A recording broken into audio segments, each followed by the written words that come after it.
All right, everyone, welcome to the latest episode of Toon on the podcast.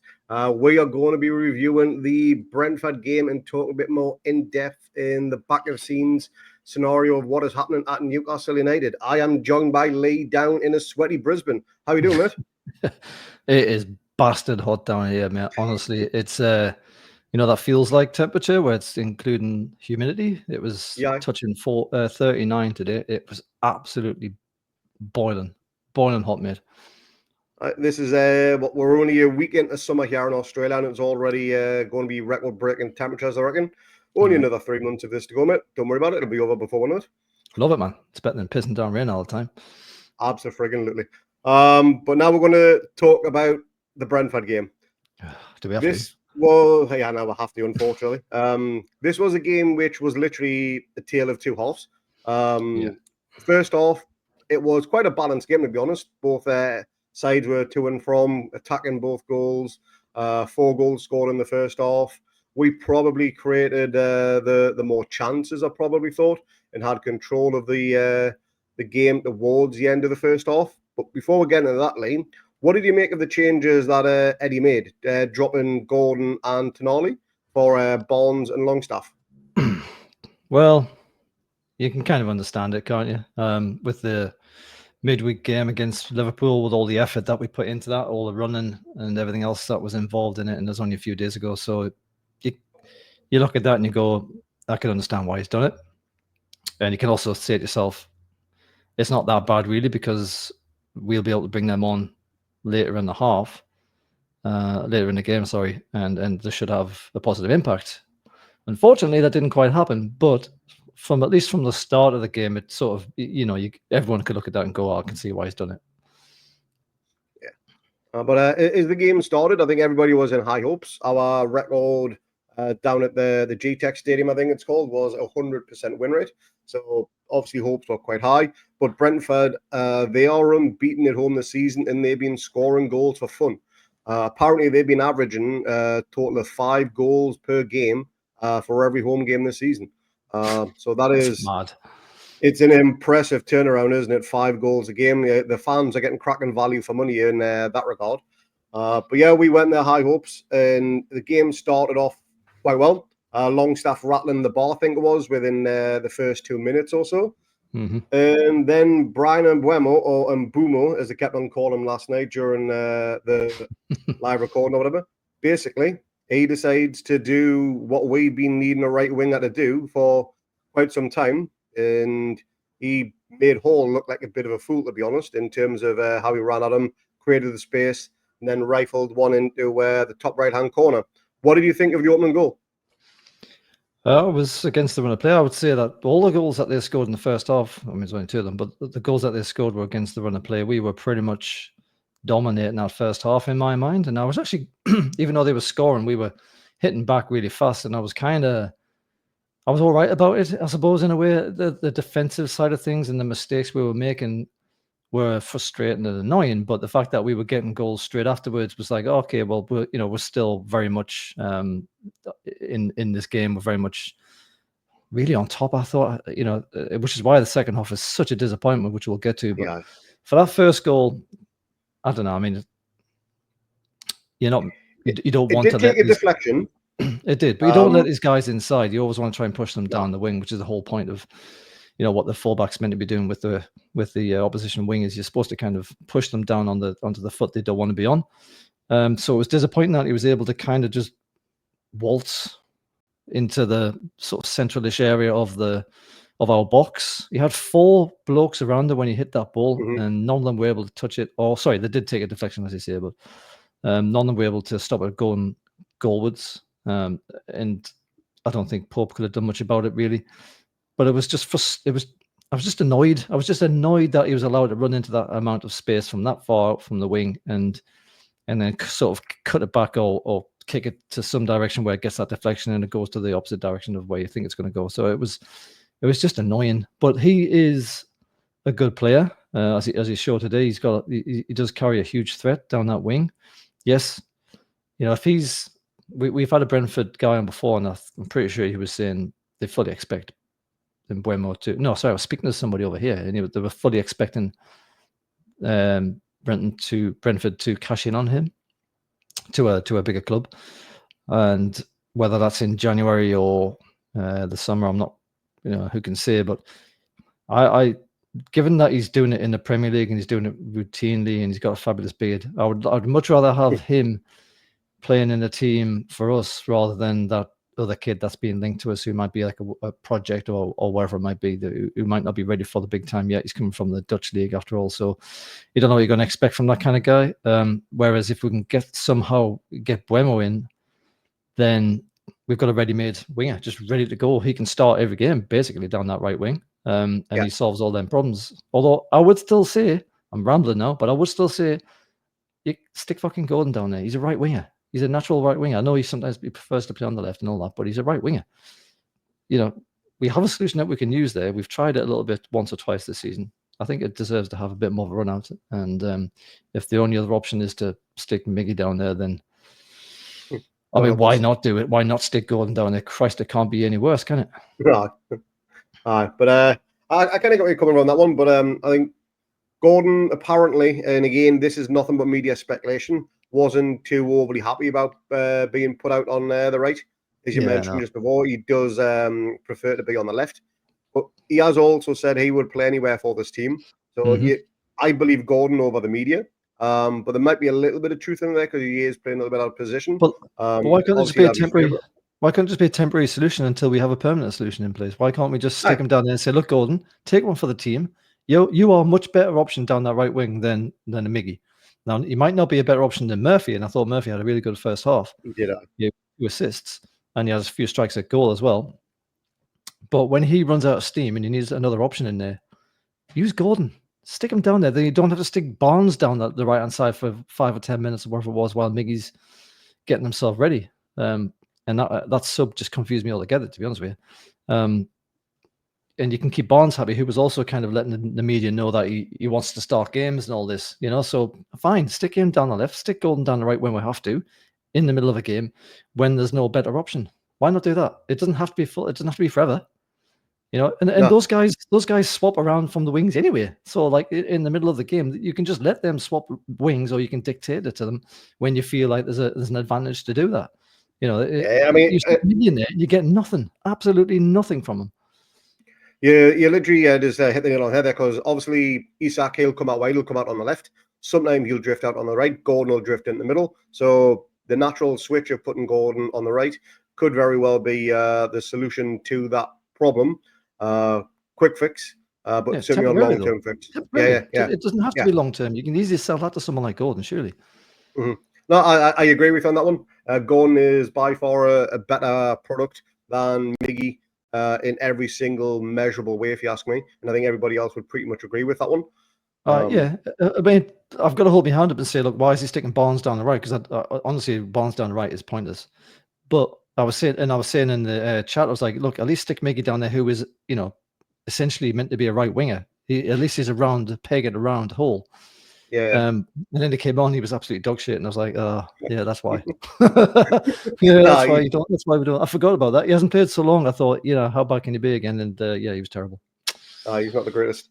But literally, about 3 minutes in, I think it was, Jacob Murphy, which I thought initially was a shot, was a cracking little cross onto the head of Isak, and it's all of a sudden 1-1. And the balance of play is brought back in our favour, you'd think, purely on the fact that we were then on the up again, and we were the attacking team. We were the one having the lion spell of possession, and it did look like we were about to nick the second goal. We had a few chances, as you mentioned before. Murphy had the odd shot. Bruno had an opportunity, but it just didn't seem to fall our way. And then the ball was breaking down the left. Barnes had it. He had a few options on him, so I don't know why he decided to cross it back across goal. And then he's handed it straight to a Brentford player. He does try to track back. You can see he's running it full pelt, so are a few others. But the defending for this goal, the way Shaw just stands back off him and just left Wissa take his shot and curls it into that top corner. And we're going to touch on the defending for the other 2 goals, but I think this one was arguably the second worst of goals that we conceded out of the 4. What did you make of this one? Oh, what? I mean, it might be a useful kind of exercise to rank the shittiness of each of those 4 goals, because they're all defensive fuck-ups, basically. I mean, one way or another, they were either defensive fuck-ups or it was a ridiculous turnover that didn't need to happen. And that was getting really frustrating for me. I mean, the control we had in the first half, we were playing really nice one-touch football. We were getting out of tight spaces. We were attacking down the wing. We were giving their fullbacks all kinds of problems all the way through the half. But then you just brain fart a pass into someone like Wissa, who he's like a Cisse, he's like our number 9, Papi Cisse. He's the kind of bloke who'll pick up a ball and he'll score from nothing. And it was a beautiful finish. I mean, to take nothing away from the guy, it was a fantastic shot. And Pope wasn't. I don't think Pope could. I think he got his fingernails to it, but he was never stopping it. But Shaw in particular looked like he just could not be arsed with this game today. Like I said early on in this game, I said Shaw doesn't look like he gives a shit about this game today. He was lazy. He wasn't switched on. He was, he's trying to do his Hollywood sometimes and was going straight to Brentford player, and he wasn't doing the simple things well there either. And it just looked like he was either he's not fully fit or he's not fully healthy, or he just didn't fully want to be there, or he might just be knackered from Liverpool. I think he was playing against Liverpool, wasn't he? Yeah, he scored that goal. So it's like, what was this? Just a case of Shaw just didn't travel well, or what? I don't know what it was, but he just looked off it the whole game. So I'm not surprised he stood off and did nothing to stop that ball. But it should never have got a whistle in the first place. No, it shouldn't. No. And he's a good striker. Him and Mbeumo are a formidable front two, if you ask me. I mean, I know one's a winger, but they're the kind of player that have a lot of goals in them, and they can create goals from nothing, and that makes them very dangerous. Yeah. 2 really good players. Yeah, and I totally get your comparison with Cisse. Can literally turn a chance out of nothing, which, Cisse was a scorer of great goals, is not a great goal scorer. And I think Wissa is going to be pretty much the same type of mold. But again, literally another 3 minutes later, we have the ball in the Brentford penalty box. I think, if I remember rightly, there was a little bit of pinball going around, and it falls to Murphy, who gets it to Bonds, who then kind of gets a little bit of redemption by putting it in the bottom corner against the goalkeeper. It was quite a tidy finish from Bonds on the right hand side. I know that we talked about you don't want Bonds seeing him on that one, but what did you make of his touch and finish on that one? Yeah, good. It was just more hilarious that it was kind of like a boxing match at that point. It was like punch for punch. You score, we'll score, that kind of thing. And again, that sort of told me that we were still very much in this game and we very much wanted to win it. It's pretty unfortunate that we were never ahead in this game. I would have liked to have seen us get ahead and then see how Brentford would react to that. The chances are they probably would have scored straight away anyway, but because the way we were defending. But teams behave differently when they're behind to when they're in front, and with the way that Brentford were coughing up goals straight afterwards, you just felt that even if they did go ahead again, which they did in the second half, all things being equal, we'd be on level terms pretty quickly afterwards. Obviously didn't go that way because they had the halftime talk, and I think the Green Goblins had his halftime talk, and he's sorted them out, hasn't he? He said, right, if we get in front next time, Devin gone batshit crazy, just keep ahead of it, pass backwards, pass sideways, calm it down, slow it down, don't give them any opportunities. And they did that fantastically well, to be fair. They did that.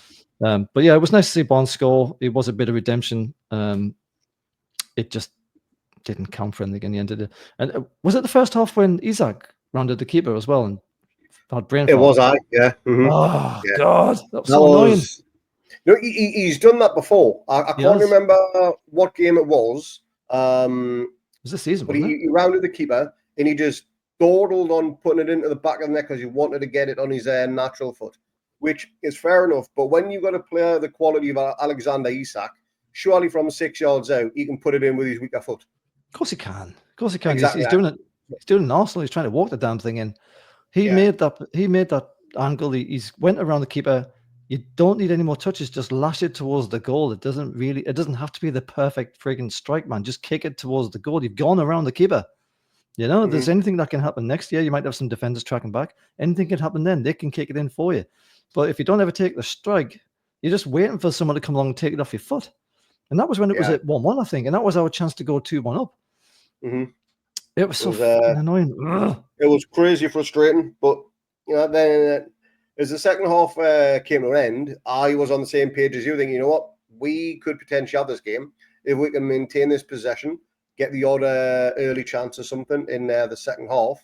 We could very well go on and win this game. And it could have won it comfortably the way the second half ended, providing we got that early goal. Now, speaking of early goals in the second half, why do we concede so many goals straight after half time? I knew you were going to say that, because you were saying all the way through this, like, we need to keep it tight for the next 10 minutes. And I said it in one of the other few games that we've had recently. It is definitely a softness with us. I mean, how else can you describe it? I don't know if we come out of in fact, I think Eddie Howe might think that we come out of these halftime breaks a bit on the cold side, because he had us out early doing some routines again, and that's usually a sign that they've had a bit of hair dryer treatment, or that the manager thinks that these guys need to be hot by the time the ball restarts. It is obviously something that we need to fix, though, because it's just putting us on the back foot straight away. And if it's 2-2, 1-1, 0-0, you're immediately putting yourself in the position you do not want to be in, which is chasing the game. And in teams these days, it sounds like there's a long time. 45 minutes to go, it's a long time, and it is potentially a long time to go if you stay in the game. But teams in the Premier League, capable teams, can quite easily run down that clock without you getting a chance to threaten their goal again, and that time just disappears very, very quickly. And we've got to stop doing it. I mean, what is this? Is that our soft belly? Is that our like kind of sensitive underbelly, where that we like to be tickled in the first 5-10 minutes after a half-time break? What the hell's going on? Not a clue. But give a little bit of context towards our second half starts before this Brentford game.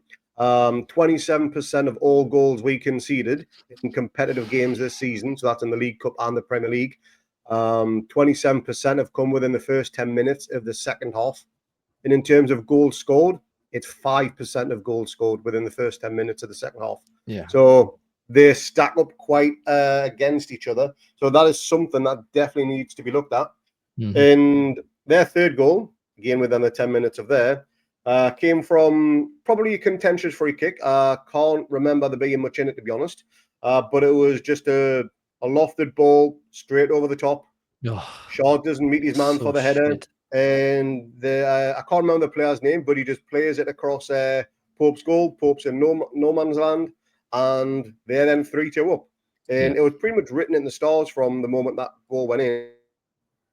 The second half was going to pan out. What did you think of that goal? So it was a bit like the Liverpool goal that we got our third, except the keeper wasn't the one who was just like letting it go past him, and someone at the back stick slots it in.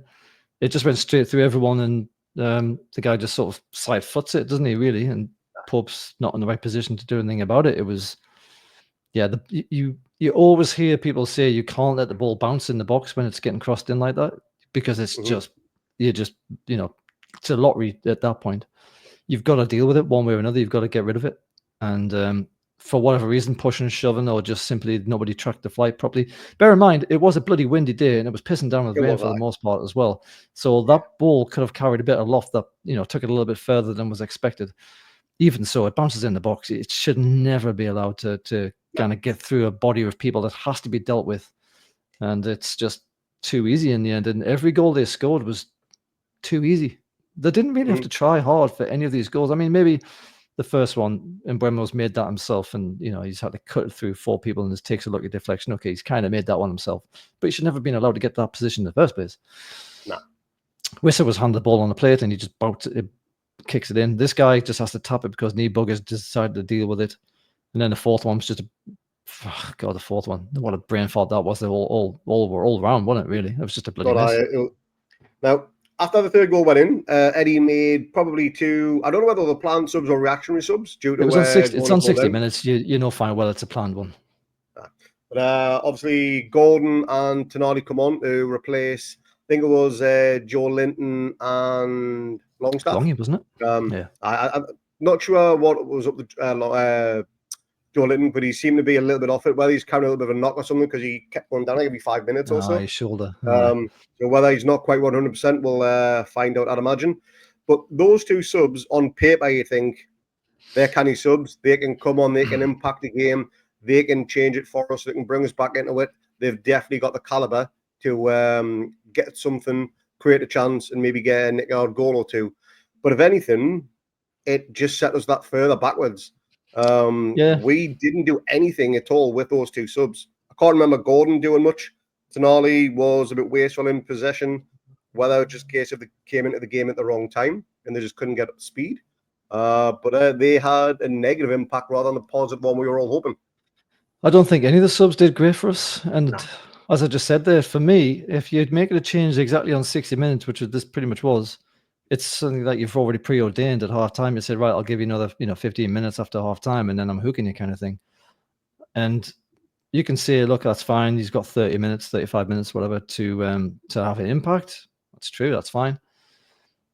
But it was a strange set of subs. All of them were kind of a bit weird for me. I don't think any of these subs were right, but then I'm not really sure what else could have been done, frankly. But, he takes off Longy.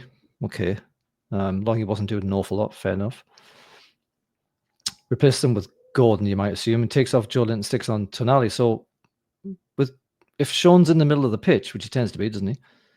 Then and you've just brought on one Tonali for two midfielders in Longy and Joe Linton.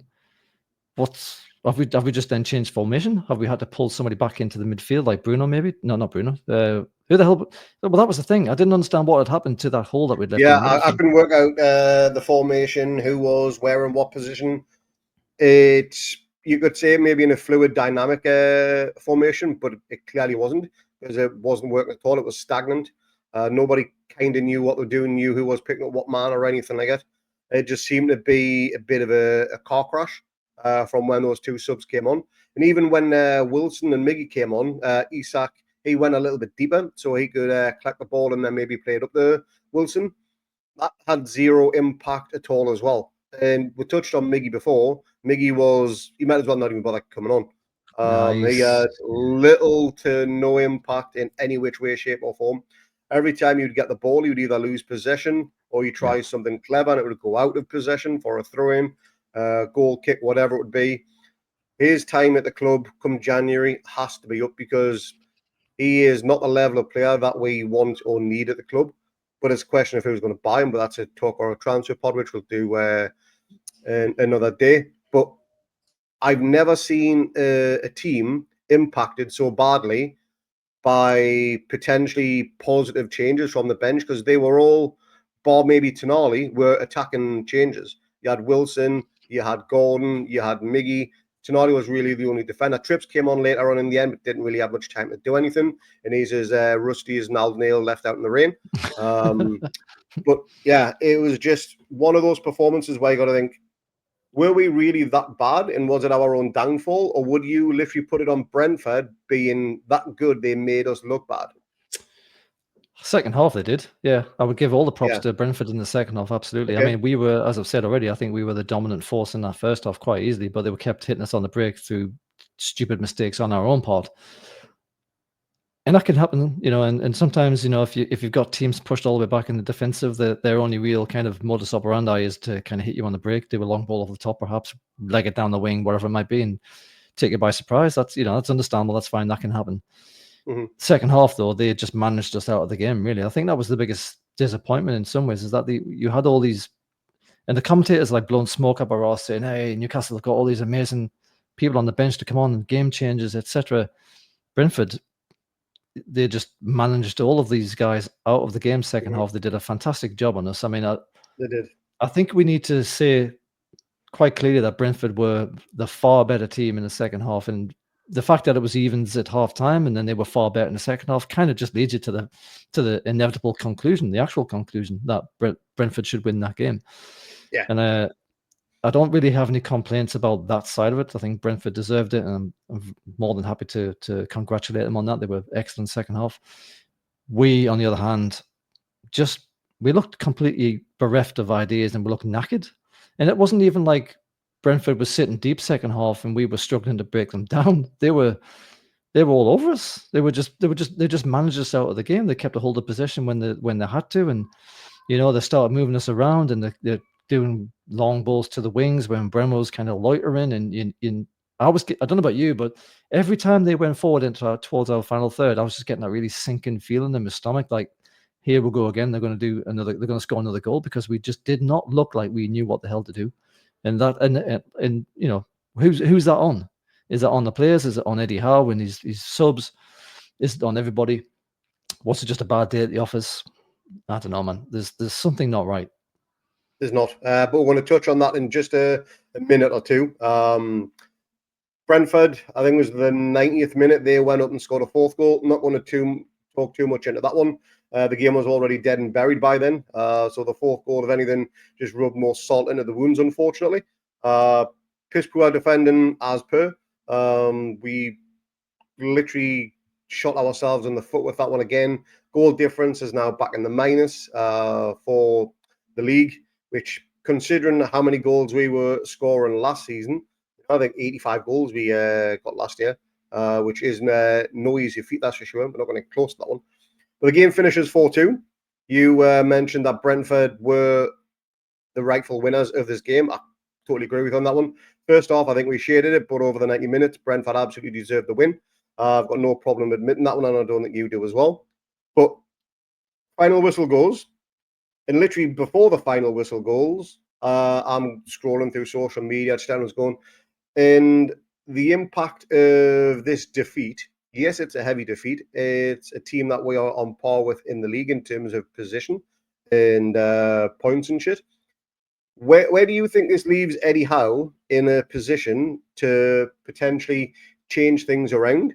And do you see his position now even more under threat than what it was, say, after the West Ham game? I don't know. I haven't really crystallized an opinion on this yet, so I don't know yet. I mean, obviously, there's always noise whenever we lose a game. It doesn't matter when we lose. It doesn't matter who we're against. There's always some fuckwit who's whinging on bloody socials about, what was the one that you shared? Oh, fuck, sick of this. Miles getting up at daft o'clock in the morning and we just get beat. Eddie Howe out, shite. And it's like, yeah, mate. First of all, nobody's forcing you to go up at daft o'clock in the morning, mate. That's entirely on you.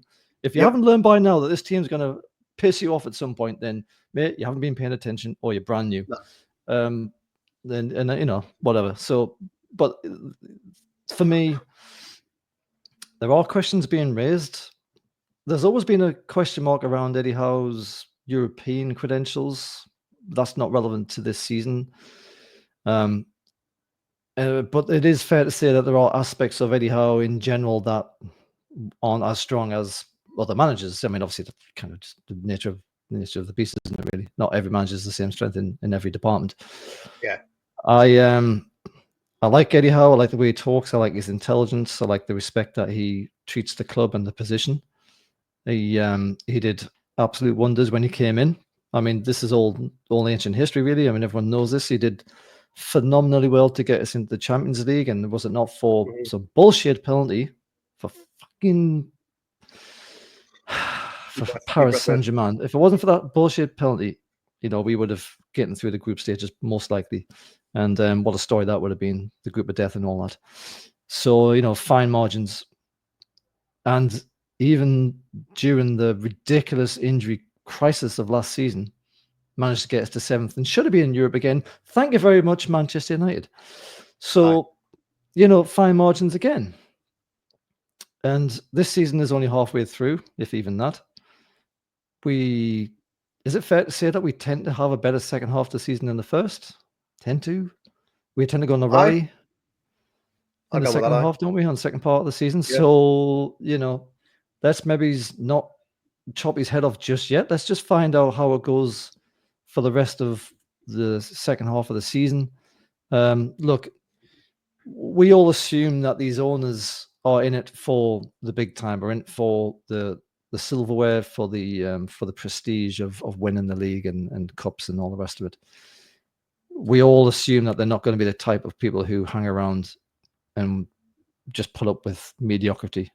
Now, whether you consider what's going on now with Eddie Howe as mediocrity or not, sooner or later, we probably all can agree that they'll pull the trigger and they'll get some big name in. God help us if it's the likes of Mourinho, although having said that, his desire to manage the club could be just what we need as well. Who knows? He's got plenty of experience in all kinds of different areas. But if you want to play that negative defensive football, I don't know if I want to watch that again. But anyway, so, the decision will probably be one more of what's best for the image of the club for these owners, I would imagine. Eddie Howe, as I say, he's a respectable man, but how much has his hands been tied by the lack of business in the last few windows? Yeah. What happens if it comes to January and they go, yeah, you know what? You can spend that 70 million that we were going to spend on GUI. Why don't you go and use that and reinforce the right wing and get in Wemo? And then the second half of the season could look completely different to this first half of the season. We could go on an absolute rampage. If he's shooting in the ball and scoring the goals and then also setting up the likes of Isaac and even Wilson, if he can stay fit for 5 minutes, we could have an absolute barnstorming end of the half. End of the season. So I'm just going to, like I say, I haven't quite got my mindset up about what I think should happen to Eddie Howe. But I do respect him as a person from what you see presented to the media. He's done this club all kinds of things proud. He's getting us to finals and took us to Europe and saved us from relegation all in the space of 2 or 3 years. I think at the very least, he should be allowed to see this season out, which doesn't sound like much, but at least that, particularly if he gets supported in January. If he doesn't get supported in January, then I think conclusions are going to be drawn about the ownership who they just don't really fancy him. I think, would you think that would be fair? I do actually. Yeah, I was actually going to come on to the transfer, and I was also going to touch on the fact that we do play Brentford later on again this month at home in the League Cup. That game is massive for Eddie Howe. I think it's massive for the club, but I do think if we win that game, he's moving a little bit step closer to the green. If you imagine you got the Eddie Howe meter, I think at the minute the needle is right in the middle. It's not quite in the red, not quite in the green, but it's ticking towards the red effectively. Win that game against Brentford, and we progress in the League Cup. It's going to go more to that green. We've got a big game coming up against Leicester and whatever. There's a few huge games towards the turn of the year. And then, as you mentioned, there is the January transfer window. He needs to be backed. We haven't solidified or had a major first team signing since Tonali. And even then, you could even probably ignore that one. Before that would be Gordon, because Tonali only played a handful of games before he had his ban. So it could potentially be 2 years since we had a major breakthrough signing for the first team in that regard. If he's not backed, I think he's gone. I do think that is the case. And I'm sick of hearing the PSR bullshit in terms of we need to bring money in, to spend money. That I totally get, but using PSR as an excuse every single time cannot be the case, especially as you mentioned that we had 70 million to spend on GUI earlier on this year. My big thing with Eddie right now is how does he galvanize this team to move forward? Because in these post-match interview, I kind of got the idea that he was questioning the attitude and the belief of the players moving forward, which to me just rings alarm bells in suggesting maybe he's losing the dressing room. I genuinely hope that is not the case. I genuinely hope everybody is still on the same page. Eddie Howe deserves to be at the club. He has given himself loads of extra strikes, a load of extra lives from what he has done in his short tenure here already. I do not want to see him sacked. I will get that 100% clear. But I do think if the dressing room is gone, and that is potentially the case, then maybe the ownership will look to make that change before the window comes and get a manager in with some experience, as you said, give him a transfer budget, make that team potentially his own and move it from there. But I do not want that to happen. I want Eddie Howe to succeed at this club. And I do think the next few games, especially the Brentford League Cup game, is the biggest and most important few games of his Newcastle career. bar maybe the opening games of when he first started, because those games were obviously massive in terms of Premier League survival. But this in terms of his managerial survival, and he goes forward with the club or not, we will see. If Newcastle were to pull the plug on Eddie, would you be surprised?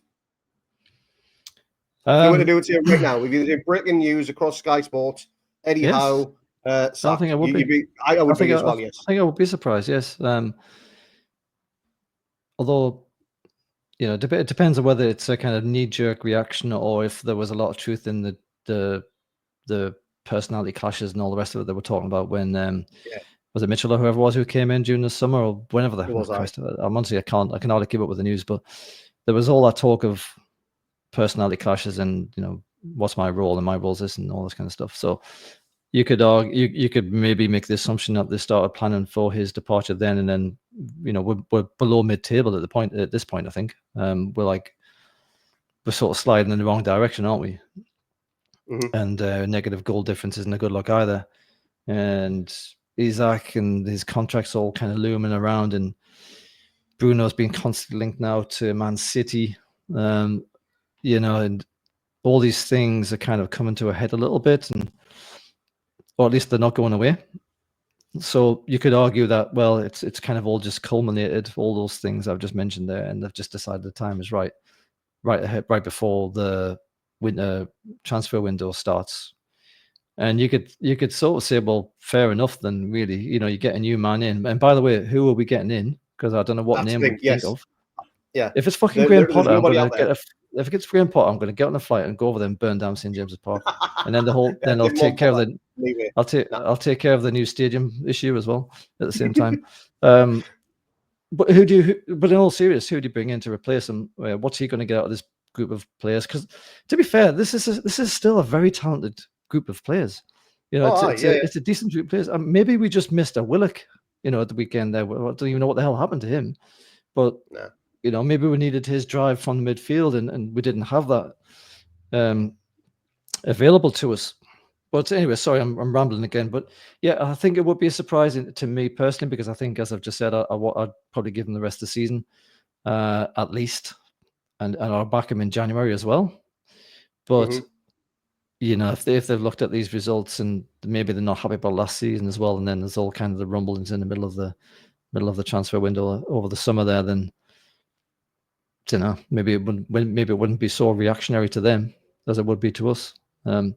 Just on his comments after the game, I was just reading these on .com here, and it does sound a little bit.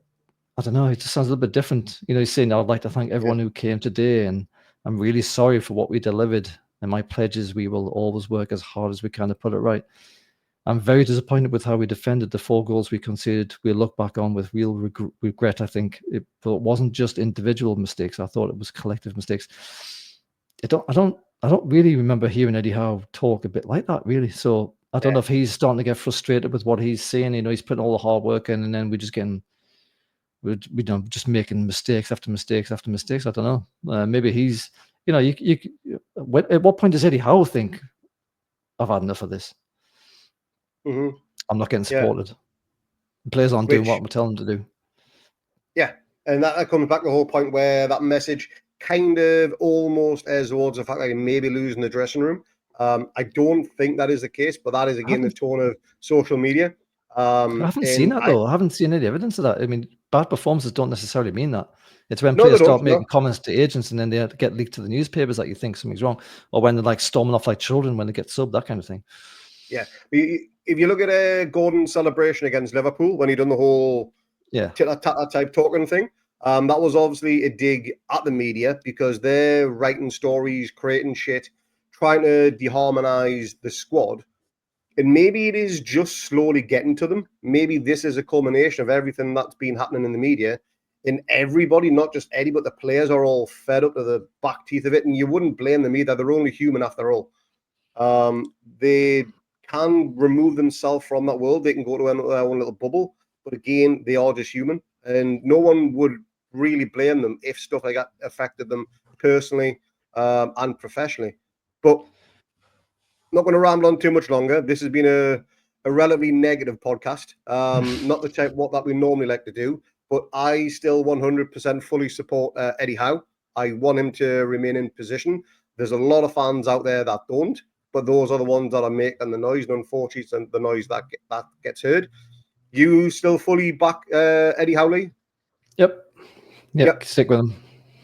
Perfect. And I think everybody else on the podcast does as well. But let us know in the comments down below if you think it's time we move on from Eddie, or whether you think he should be given the January transfer window and beyond to see if he can shake things up.